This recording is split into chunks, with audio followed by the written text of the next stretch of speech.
Hashtag partiu. Gente, hoje é o terceiro dia da nossa live, da nossa semana de lives, da nossa semana Desafio do Zero à Interpretação. Qual é a nossa proposta? A proposta de que todo mundo, todo santo mundo, todas as pessoas que quiserem podem interpretar a palavra.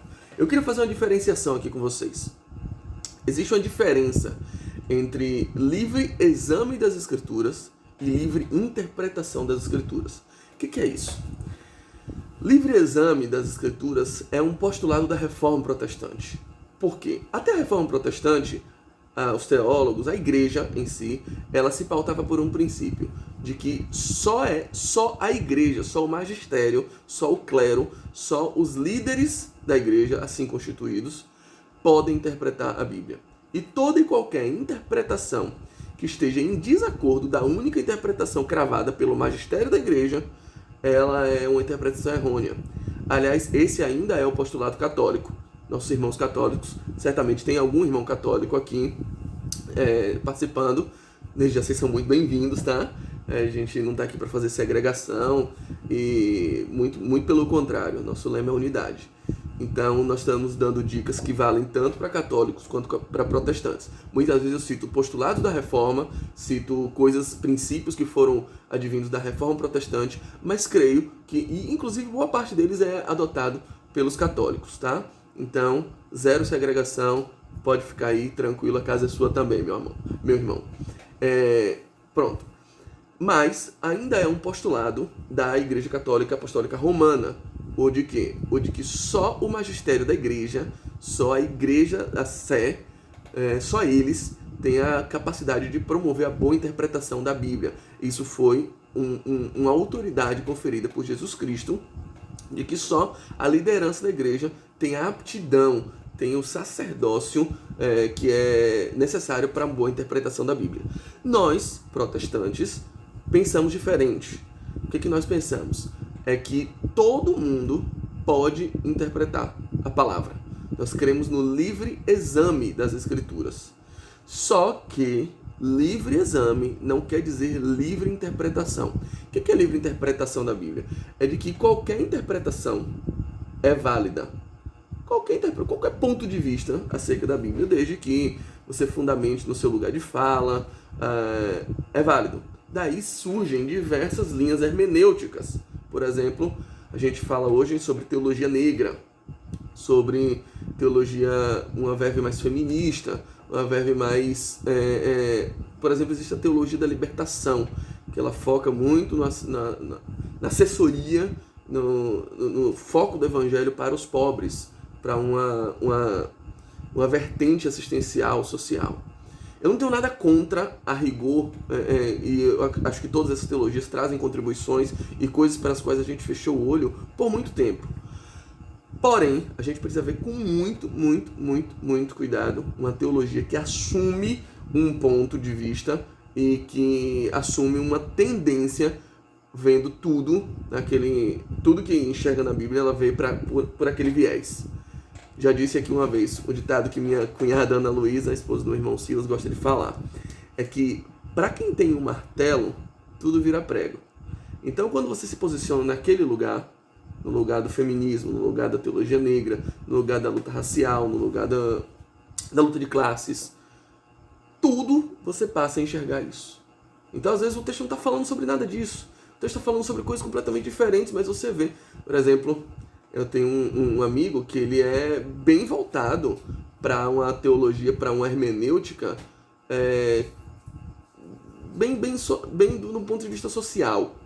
Então, quando ele lê que Caim matou Abel e que Deus rejeitou o sacrifício de Caim e aceitou o sacrifício de Abel, ele já vê uma luta de classes. Ali ele já está vendo, ele já enxerga que ali é Deus privilegiando, que é a tradição rabínica, a tradição judaica, privilegiando a teologia do templo e desconsiderando a teologia que estava mais ligada ao campo, desconsiderando, taxando e marginalizando aqueles que estavam no campo, os pobres. E ele já vê isso.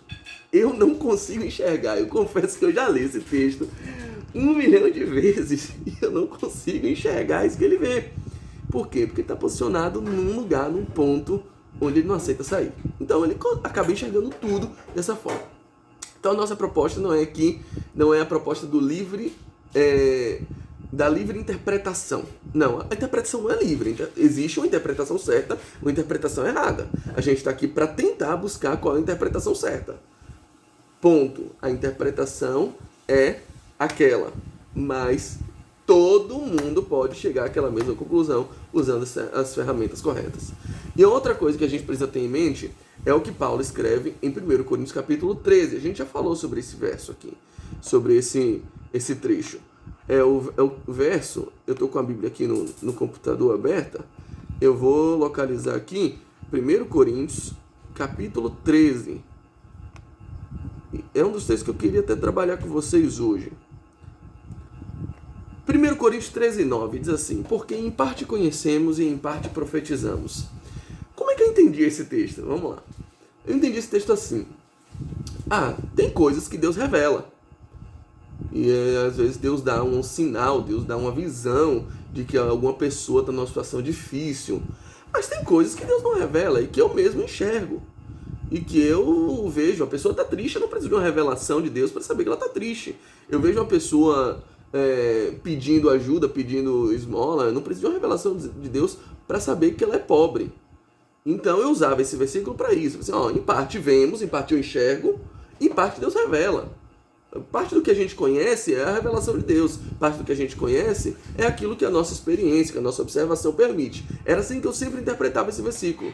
Então eu dizia, tem coisas que eu não preciso nem de revelação de Deus, porque eu conheço. Então essa parte é que eu conheço, é a parte que eu vejo. E a outra parte é a parte que Deus revela. Então em parte vemos, em parte profetizamos. Tá bom, esse texto não diz nada disso. Como é que eu sei que esse texto não diz nada disso? Primeiro, pelo contexto. Ele está falando que o que sabemos é em parte, a nossa profecia também é em parte. Aí ele diz, quando vier o que é perfeito, verso seguinte, verso 10, o que é em parte será aniquilado. Ou seja, o nosso conhecimento limitado, ele será aniquilado porque eu conhecerei a Deus como sou conhecido. Nós teremos a plena revelação de quem Cristo é, quando ele vier, quando vier o que é perfeito. A gente falou desse texto ontem. Paulo falava de uma visão futura, da glorificação dos nossos corpos. Paulo falava do momento em que Jesus virá estabelecer o seu reino eterno. Por que eu estou falando desse texto agora? Por quê? É bom você saber que o que esse texto quer dizer é o seguinte: em parte conhecemos, em parte profetizamos. O que ele está dizendo é: o nosso conhecimento é limitado, a nossa profecia é limitada. Em primeiro lugar, se contente com isso. Entenda isso. O que sabemos, tudo que podemos alcançar, seja pela hermenêutica, seja pela exegese, seja por todas as ferramentas, por comentários, por dicionários, tudo que podemos alcançar é limitado. Tem um limite. E, inclusive, a nossa profecia, o nosso relacionamento com Deus, ele tem um limite aqui na Terra. Tá bom? Essa é a nossa condição humana. Essa é a nossa condição presente. Por isso, nós estamos sendo transformados de glória em glória, até chegarmos numa estatura de varão perfeito. Aí, o que é hoje, em parte, a nossa limitação, será aniquilada. O que é corruptível será revestido de incorruptibilidade. Por que eu quero dizer isso? Porque todo o método que eu passar para você, todo o material que eu passar para você, ele ainda pode ser falho. Ele ainda pode não atingir a plenitude de todo o conhecimento da Bíblia. Mas ele se aproxima muito mais da verdade do que o nível da ignorância que está flertando o tempo todo com a mentira, com a manipulação e com a escravidão. Tá bom? Nós não queremos ser escravos da mentira. E o fato de saber que a verdade plena, que o conhecimento pleno hoje ainda não está ao nosso dispor, não quer dizer que devemos ficar sentados, de braços cruzados e se dane então. Já era. Não vou conhecer mesmo, então deixa pra lá. Não. O nosso desejo é correr a carreira cristã. É nos levantar e ficar cada vez mais parecido com Cristo. Como? Pelo conhecimento da sua palavra. Eu não tenho como ficar parecido com Cristo se eu não souber quem Cristo é. Se eu não souber como ele fala. Se eu não souber como ele age. Se eu não souber como ele perdoa. Se eu não souber como ele anda. Se eu não souber como ele se porta. Como eu vou saber? Com a palavra. Com a Bíblia. Ela é o manual. Tá bom? Se contenta com isso. Vamos lá. Materiais de auxílio. falei para vocês, nosso princípio não é a nuda escritura, nosso princípio é só a escritura. Só a palavra é fonte de revelação para nós. Porém, eu não preciso ficar só lendo a Bíblia para extrair de fato as verdades que ela nos oferece. Eu posso usar materiais que são auxiliares e que vão me ajudar nessa caminhada e que vão me auxiliar nessa boa interpretação. E eu vou começar agora dando indicação de bons materiais. Primeira coisa que eu quero indicar para vocês é um bom dicionário bíblico. Esse aqui é o dicionário, na verdade está como enciclopédia de Bíblia, teologia e filosofia, do Champlin. Olha ele aqui, do Champlin. Esse é um dicionário, talvez um dos mais robustos que a gente tenha. É um dicionário com muitos volumes, são 6 ou 7 volumes, são 6 volumes. É um dicionário caro, mas eu só trouxe ele porque para mim é o melhor, tá? Não precisa ser ele. Você pode pesquisar outros dicionários. Tem dicionários, o dicionário Wycliffe é um volume só e é muito legal, tá? Você pode ir atrás dele na Wycliffe. Depois eu vou passar no Instagram, no Telegram, desculpa, todas as referências, tá bom? Não fica nervoso, ai, não anotei, não sei quem é Champlin, como é que escreve com X, com SH, não precisa disso, tá? Depois eu passo a referência para vocês lá no Telegram. Então, se você ainda não inscreveu no Telegram, corre lá para se inscrever. Então a gente vai passar todas as referências. Por que eu preciso de um bom dicionário? Por quê? Porque a Bíblia é um livro escrito há mais de 2000 anos atrás, e boa parte dela fala de algumas coisas que a gente não tem como saber hoje. Já viram as medidas que tem na Bíblia? Vamos lá, sabe quanto é um côvado? Você sabe o que é uma legião? Você sabe o que é um éfa, um homer? Você sabe o que é isso? Você sabe o que é um alqueire?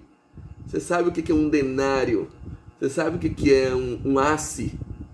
Tudo isso está na Bíblia. Todas essas... Você sabe, por exemplo, o dicionário bíblico ajuda nas regiões. Ajuda você a conhecer geografia, porque a maioria deles vem com mapas. Por que mapa é importante, gente? Por que o mapa é importante? Você conhecer um mapa ali. Vocês sabiam que o período, a peregrinação, se você for andando hoje, do Egito, do Cairo, capital do Egito, até Jerusalém. Se você for andando, você faz isso hoje. Eu já fiz esse teste no Google Maps. Você faz em 7 dias. Dá pra fazer em 7 dias uma peregrinação sem parar, tá? Vamos lá. Não precisa nem correndo, vai andando, um trotezinho e tal. Em 7 dias andando, você faz do Cairo até Jerusalém. Por que o povo de Israel fez em 40 anos? 7 dias é muito, mas 40 anos, brother. O povo tá perdido. Eles ficaram rodeando o monte de Seir, completamente fora de rota, porque não sabiam para onde ir, até que Deus fala, virai-vos para o norte. Um bom mapa vai te dar essa noção de que eles estavam muito perto do local para onde deveriam ir, mas completamente perdidos, porque o tempo inteiro estavam se voltando à murmuração, o tempo inteiro estavam se voltando a outros deuses, o povo inteiro estava se voltando à adoração de Moisés. Eles adoravam, eles dependiam de um líder, como eu disse ontem, eles tinham medo de interpretar aquilo que Deus falava com eles, então eles dependiam só de Moisés. Então o povo que se perdeu muito tempo ali. Mas um mapa ia te ajudar a entender qual é a gravidade do pecado daquele povo, se distanciando por 40 anos no lugar que poderiam chegar em 7 dias. Olha a importância de um mapa. Vocês sabem que a história de Jonas, já mencionei antes que Jonas é meu livro favorito da Bíblia. A história de Jonas. Jonas recebeu um mandado do Senhor para ir para Nínive, certo? Certo. Vocês sabem que Jonas não foi para Nínive. Ele desceu a Jope e pegou um navio para Tarsis. Tarsis ficava bem longe. Provavelmente ou no Chipre ou na Espanha. Essas duas cidades, as duas menções a Tarsis que a gente recorre na história e que a gente percebe que podem ser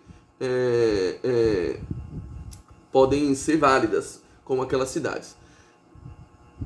No meio da navegação tem um temporal, vocês sabem disso. O negócio dá ruim lá, e aí todo mundo, o que está acontecendo? Jonas se acusa, é por causa de mim, eu estou desobedecendo a Deus. É lançado no mar. Lá ele é abocanhado por um grande peixe, vocês sabem disso também.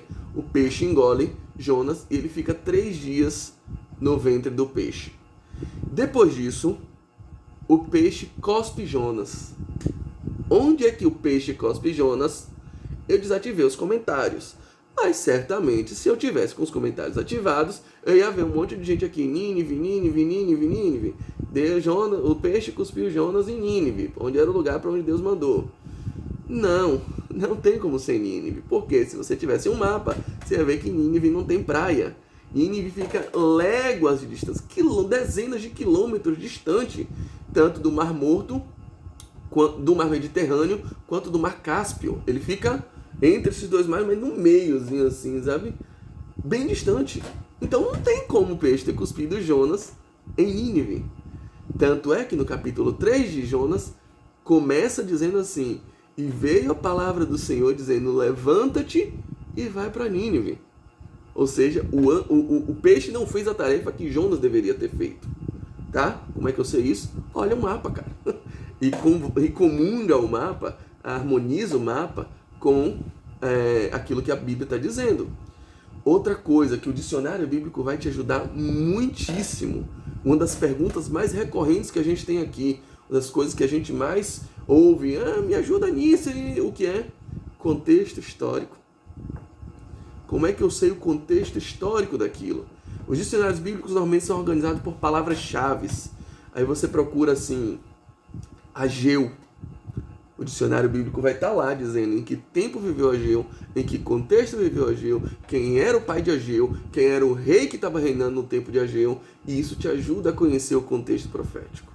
Aí você vai colocar devorador, o cortador, e aí que muita gente pensa que é um demônio, que se você não der o dízimo, lá em Malaquias está dizendo, se você não devolver o dízimo, vai vir um demônio chamado devorador para levar seu dinheiro. Não é isso. Você tem um bom dicionário bíblico, você bota lá devorador e ele vai estar lá dizendo que era uma espécie de gafanhoto, uma espécie de praga que acometeu o povo naqueles tempos. E Deus está dizendo, olha, você não quer minha proteção, você não quer depender de mim, então vai, você por sua conta própria. Invente um agrotóxico aí, alguns séculos, 3 ou 4 séculos antes de Cristo, antes do meu filho, e aí, cuide da sua praga aí, porque senão, meu irmão, você não quer depender de mim, não sou eu que vou botar a mão. Você já escolheu estar por conta própria, então lide você com o devorador. Era isso que você estava dizendo. Era um animal, não era um demônio que estava vindo e que vai pegar no seu contra-cheque esse demônio. Não. Como é que eu sei isso? Um bom dicionário bíblico, tá? Existem diversos dicionários bíblicos. Eu não vou cravar um porque há diversos preços também. Eu sei que uma dica legal: quebre o seu preconceito contra e-book, tá? E-book você lê no celular. Se você quer viajar, e você só gosta do livro físico, leva uma mala, vá. Leva uma mala para pagar bagagem extra só de livro físico. No e-book, tu leva 3.000 livros no teu celular, no Kindle. Então, quebra o preconceito. Principalmente nem por isso. Nem pela praticidade é um fator fundamental. Mas eu vou te dizer um melhor ainda. Preço. E-book, então você pega uma promoção que compra um dicionário desse que às vezes é 300, 400 reais, você compra por 10% do preço, 15% do preço. Compra de 40 reais, o negócio custa 400. Às vezes a Amazon tem promoção, o Ministério Fiel faz promoções de vários e-books da editora deles que custam caríssimo, eles fazem promoção por 15 reais. Aí você compra um comentário bíblico de Champlin, que é o olho da cara, que é caríssimo. Antigamente custava de 400 reais. Você compra ele por 30 reais. Todo em e-book ali. E o e-book tem outras vantagens. Você pode ticar ali, marcar, sem precisar comprar a canetinha. Você pode já separar as anotações, botar direto no Word ali, nas suas anotações práticas. Então tem 1 milhão de praticidades que a gente vai aproveitando e você não usa porque você tem preconceito. Porque eu sou excluída digital, não é. Tanto você está vendo uma live. Você conseguiu entrar no Instagram, você conseguiu me ver, você está me acompanhando aqui a semana toda, você consegue ler um e-book sim, não deixa de chilique, tá bom? Vamos lá, e-book é uma boa dica para vocês. Dicionário bíblico é fundamental para uma boa interpretação bíblica, tá? Existem de diversos preços.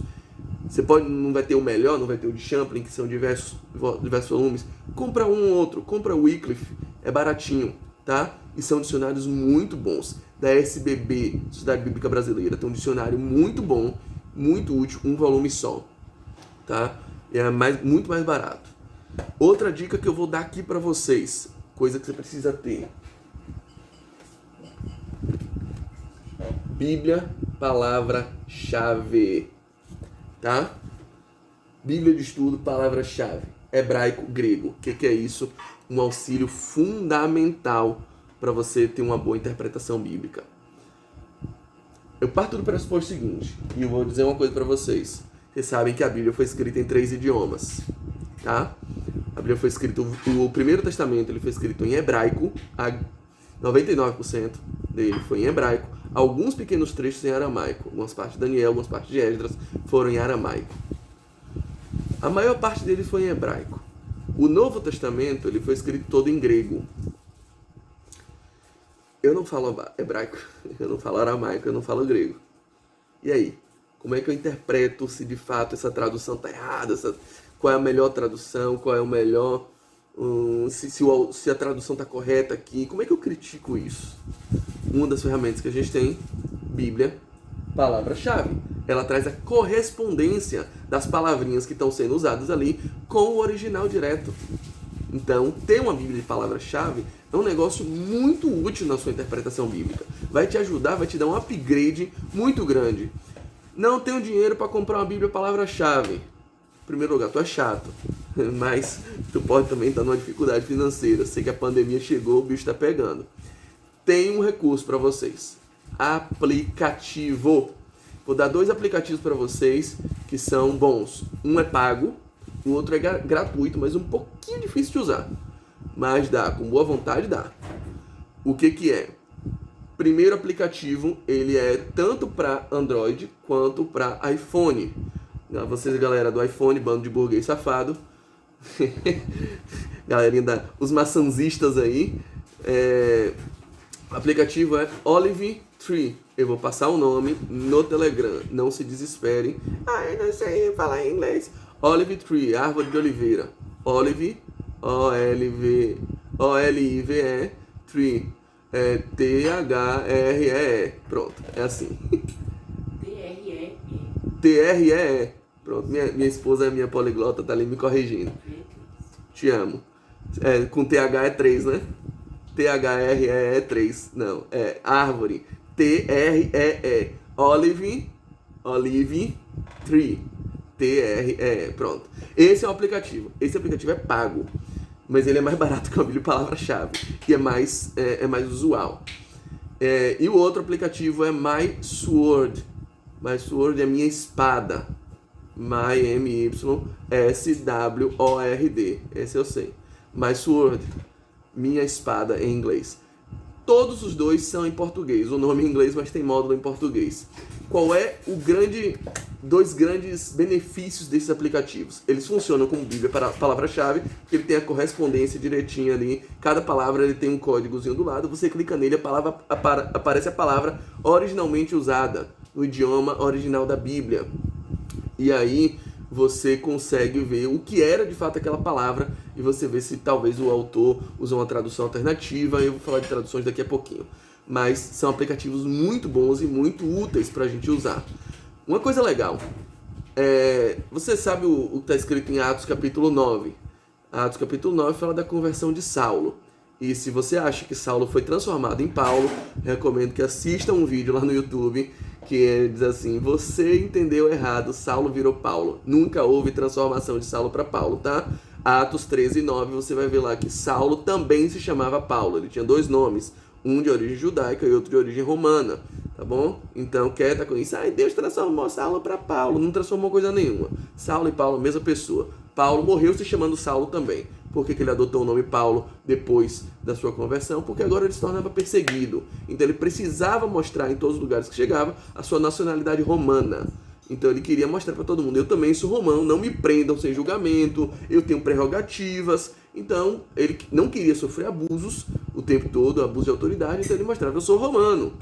Então ele passa a adotar o nome, o título Paulo. Mas vamos lá. No verso 4 e 5, relata um encontro de Jesus com com Saulo. E aí diz assim, caiu por terra e ouvi uma voz que lhe dizia, Saulo, Saulo, por que me persegues? E ele perguntou, quem és tu, Senhor?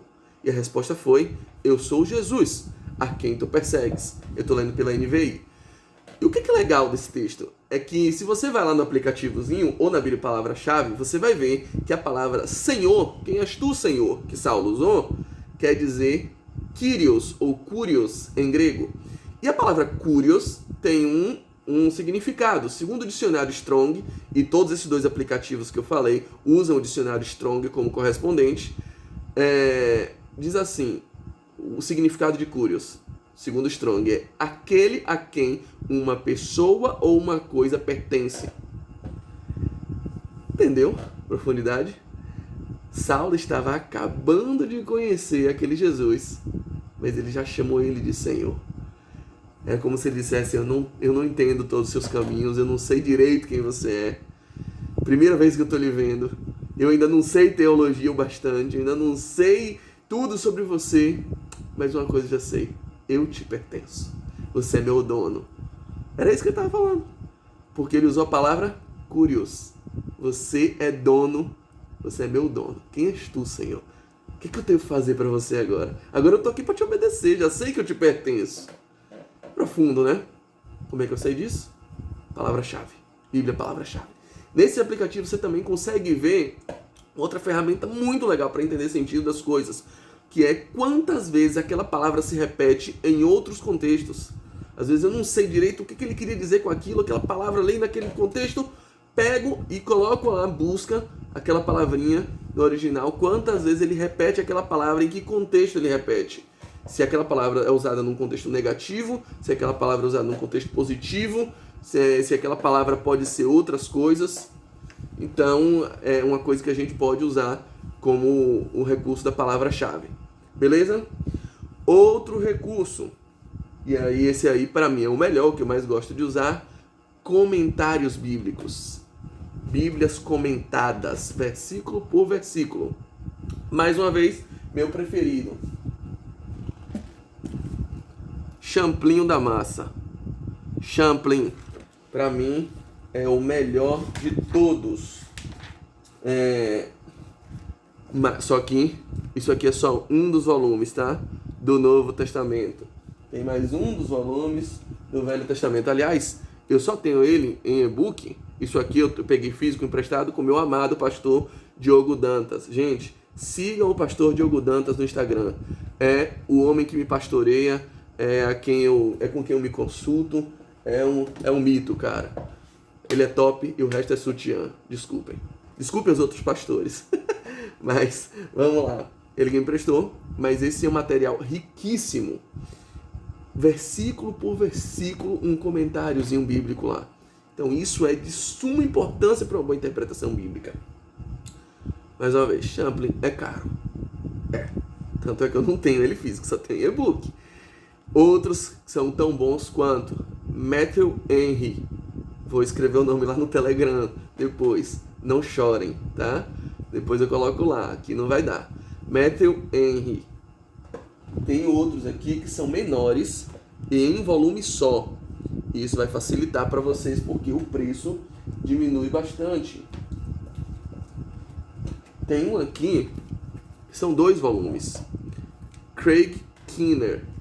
Craig Keener é mais resumidão, mas eu acho muito legal, eu gosto muito dele. Ele aqui tá um Novo Testamento e eu não tenho o Velho Testamento aqui. São 2 volumes, um do Novo, outro do Velho. Ele é mais barato. Eu sei que ele tá... Por exemplo, eu vi um usado por R$150, os 2 volumes. É um valor, mas a gente precisa também saber no que a gente está investindo, sabe? Por que você investe o seu dinheiro naquilo que não é pão? Já diz a palavra. Então, é bom tirar um valorzinho, investir no nosso crescimento pessoal, na nossa devoção, no aprimoramento da nossa fé, no conhecimento das Escrituras. Vale a pena investir um pouquinho. Por que isso é bom? Porque, na dúvida, se aplicou todos os métodos, ainda restou alguma dúvida, vai consultando. O que irmãos que estudaram muito, e às vezes muito mais do que eu, já pronunciaram sobre esse tema. O que eles entenderam sobre isso? É possível que você vai encontrar comentários distantes. Por quê? Porque a nossa revelação é limitada. Porque o nosso conhecimento é limitado. A nossa capacidade, nosso estudo é limitado. Tudo tem limite. Alguns irmãos entendem de uma forma, outros entendem de outra forma. Louvado seja o nome do Senhor. Você conhece as variantes. Uma das posições certamente vai fazer mais sentido para você. Eu gosto de Champlin, mas eu vou dizer para você, nem tudo que Champlin fala eu concordo. Por exemplo, lá em Mateus capítulo 3, versos 10 e 11, João Batista fala sobre Jesus. Ele diz assim, eu batizo com água, mas depois de mim vem um que batiza com o Espírito Santo e com fogo. Champlin interpreta essa expressão batizo com fogo de modo positivo. O fogo é característica do batismo com o Espírito Santo. Acho que foi com base nele que Fernandinho escreveu o louvor pedindo para ser batizado com fogo. O Champlin pensa assim, o Matthew Henry pensa assim, o Calvino pensa assim. Ele escreveu dessa forma, o comentário bíblico dele. A maioria dos calvinistas... Os calvinistas não pensam assim. Eu não penso assim. Eu acho que batizar com fogo é um juízo. Depois de mim vem um que batizará com o Espírito Santo, é o batismo de graça de Jesus, o batismo que empodera os seus servos. E com fogo é também aquele que tem o juízo para derramar sobre a terra. Por que eu acho isso? Palavra-chave. Todas as vezes que a palavra fogo é usada no livro de Mateus, se refere a juízo. Todas as outras passagens, pelo menos. Então, é muito pouco provável que só nessa vez Mateus estava se referindo a fogo de forma positiva e em todas as outras vezes ele usou de forma negativa. Lucas é a mesma coisa. Quando usa a expressão fogo de forma figurada, toda e qualquer metáfora, toda e qualquer alegoria com fogo, ele fala de forma pesada, de juízo, de castigo. O que me leva a crer que também naquela passagem seguiu a mesma regra de que ele estava falando de duas ações diferentes. Um batismo com o Espírito Santo, de empoderamento, e outro batismo com fogo, que é um mergulho no juízo. Tá? Então, para mim, são duas coisas. Matthew Henry não pensa assim. O meu amigo Champlin também não pensa assim. Pastor Russell Champlin não pensa assim. Discordam de mim. Amém, louvado seja o nome do Senhor. O nosso conhecimento é limitado, mas há argumentos plausíveis para os dois lados, tá bom? E isso não vai mudar a nossa fé. O batismo com o Espírito Santo, todo mundo concorda que existe um batismo com o Espírito Santo e todo mundo concorda que existe um juízo. Se aquela expressão diz respeito a um e a outro, isso faz pouca diferença. O que faz a diferença completa é que nós concordamos que ambos existem, que tanto vai existir juízo e que tanto vai existir empoderamento dos crentes. Beleza? Tranquilo quanto a isso. Comentários bíblicos. Um penúltimo material de estudo é uma Bíblia de estudo. E aí eu tenho duas para indicar. A Bíblia de estudo ela tem tudo isso que eu falei nos outros materiais, só que de forma mais resumida, de forma mais enxuta, mais pontual. As Bíblias de estudo, normalmente, elas vêm com comentários abaixo de cada versículo, que às vezes é uma significação, às vezes é uma referência, às vezes essa palavra também é usada em outro contexto, às vezes é um comentário explicativo do versículo, às vezes é o que a gente chama de nota exegética, quer dizer, esse texto no original, na verdade, quer dizer isso, uma outra possível tradução é essa, a gente chama isso de nota exegética. Se ligue amanhã você não pode perder, brother. Amanhã a live vai ser falando sobre como interpretar na prática. Vou falar de exegese e de hermenêutica, tá? Amanhã não perde, não. Hoje também não é pra perder, não. Mas vamos lá. Então, de forma mais resumida, a Bíblia de Estudo traz um pouco de tudo isso, de forma espaçada e de forma não muito frequente. Todo mundo tem que ter uma Bíblia de Estudo. Essa aqui é a Bíblia de Estudo de aplicação pessoal. Também uma Bíblia muito legal, tem muita coisa boa. É bom, por exemplo, para preparar sermão, é maravilhosa. Você vai preparar uma pregação, ela tem muita dica ali que você... Oh, que insight maravilhoso! Não tinha observado isso, ela chama atenção para uns pontos legais. Outra Bíblia, que eu ainda não li, mas recebi indicação... Duas Bíblias, uma eu já li, é a NVI, a Bíblia de Estudo NVI é muito boa. É uma Bíblia que eu acho muito legal. E a outra que eu ainda não li, mas já li a versão, mas não a Bíblia de Estudo, que é a Nova Almeida Atualizada, é uma das que eu mais gosto de ler, mas eu não li a Bíblia de Estudo, mas me disseram, meu pastor, o pastor Diogo, disse que é uma Bíblia formidável, fantástica. Então, tá aí essas indicações, se você puder adquirir. Vamos lá. Em todo caso, tem uma dica que para mim é a dica de ouro da interpretação bíblica. E esses últimos minutos vai ser dedicado só a isso. Às vezes você não tem dinheiro. Pô, tô quebrado aqui, não tenho como fazer isso. Tem alguma forma de interpretar a Bíblia, de chegar a uma versão um pouco mais legal, assim, de dirimir dúvidas, de interpretar melhor um texto, sem ter nenhum desses materiais? Cara, vai ficar mais difícil. É bom ter materiais, é bom ter material de apoio. Mas se não tem, a gente tem uma dica que vai melhorar muito e que já vai dar uma ampliada na sua visão absurda. Qual é essa dica? É muito simples e é gratuita. Qual é? Leia mais de uma versão. Vocês sabem bem, a Bíblia foi traduzida algumas vezes até chegar à nossa língua. A gente hoje já tem algumas versões bíblicas que são direto do original. A gente tem dois tipos de tradução bíblica, em qualquer língua, tá? Tanto as Bíblias traduzidas para o inglês, as Bíblias traduzidas para o português. Tem dois tipos de tradução. Quais são? As traduções de equivalência formal, as traduções de equivalência dinâmica. São dois tipos de tradução. Tradução formal, tradução dinâmica. O que é cada uma? As Bíblias de tradução formal, elas têm uma característica que é a tentativa de resgatar as palavras como foram ditas no original. O autor se preocupou em trazer cada palavra por palavra para colocar o texto da forma como o hebraico, como o grego escreveu e tentar preservar o máximo possível ela. Isso é a Bíblia de tradução formal, equivalência formal. É uma tentativa de estar muito parecido com os originais. A Bíblia de equivalência dinâmica, ela tenta captar a ideia e o que aquela expressão significava naquela época e trazer de forma o que seria a sua equivalência na nossa linguagem. Um exemplo, se você faz alguma noção de inglês, se eu for traduzir para o inglês a expressão, eu sempre gosto desse exemplo, eu vou dar no pé. Como é que você traduz isso? Não sei se só para o baiano isso faz sentido, mas aqui na Bahia, eu vou dar no pé, vou-me embora, partiu, amigo, hashtag quem me viu mentiu. É isso que quer dizer aqui na Bahia. Eu vou dar no pé. Em inglês, como é que seria? Vamos traduzir uma equivalência formal? I will give in the foot. Eu vou dar no pé. Faz sentido pro americano, pro inglês ler isso? Nenhum. Por quê? Qual seria a melhor forma de traduzir eu vou dar no pé? I will get out, sei lá.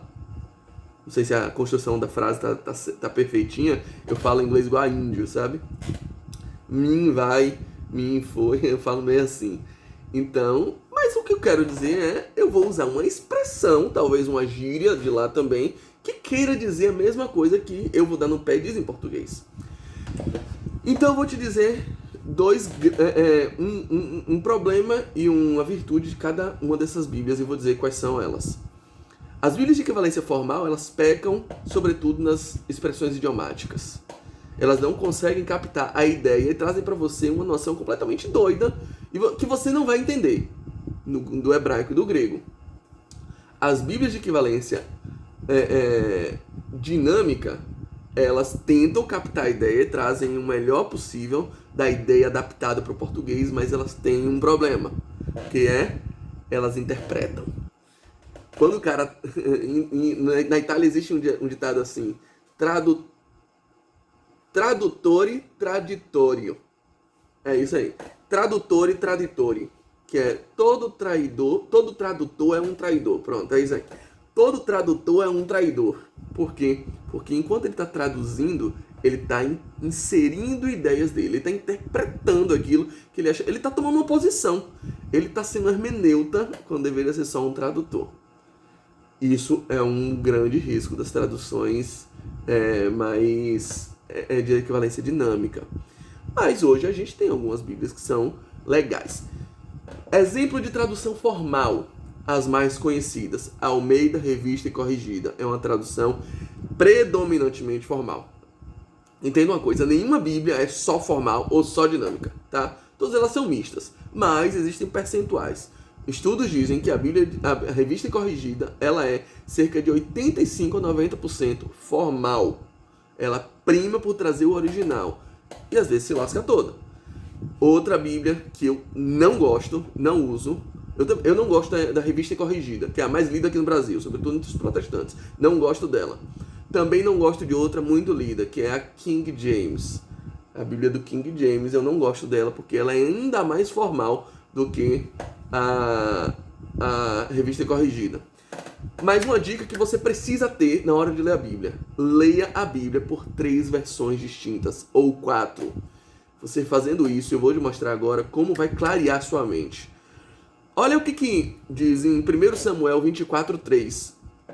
1 Samuel 24:3 vai dizer assim: E chegou a uns currais de ovelhas no caminho, onde estava uma caverna, e entrou nela Saul a cobrir seus pés. Isso está na revista corrigida. A revista corrigida vai dizer que Saul entrou na caverna para cobrir os pés.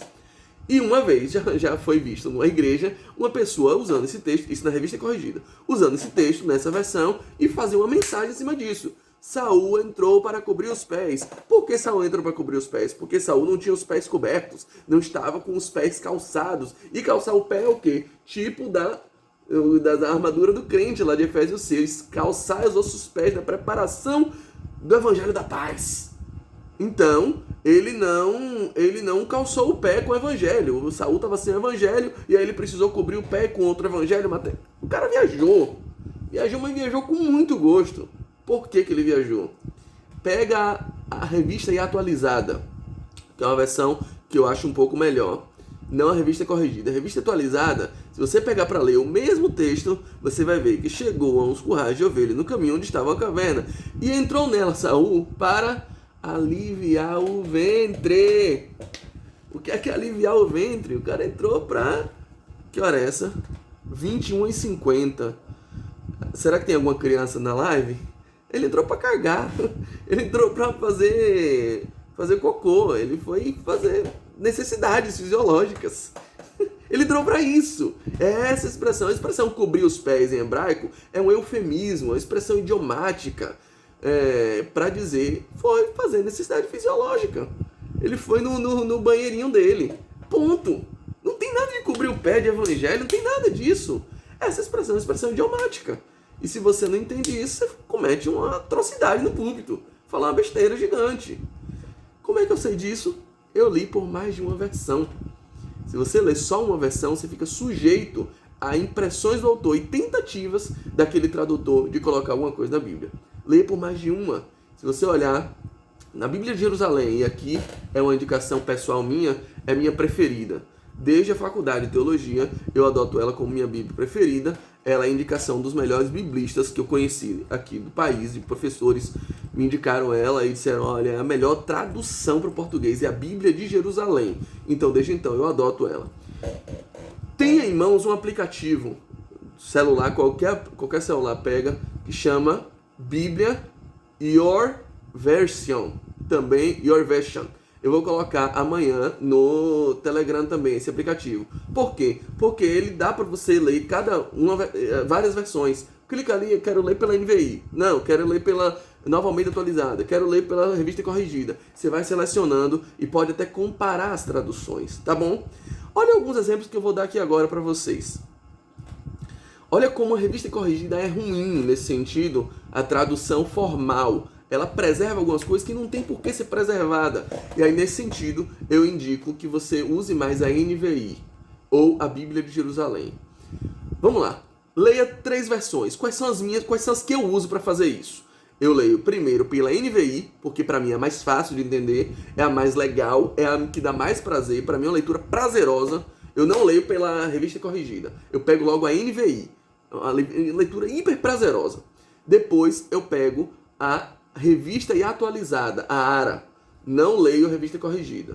E por último eu leio pela Bíblia de Jerusalém. Essa não tem aplicativo.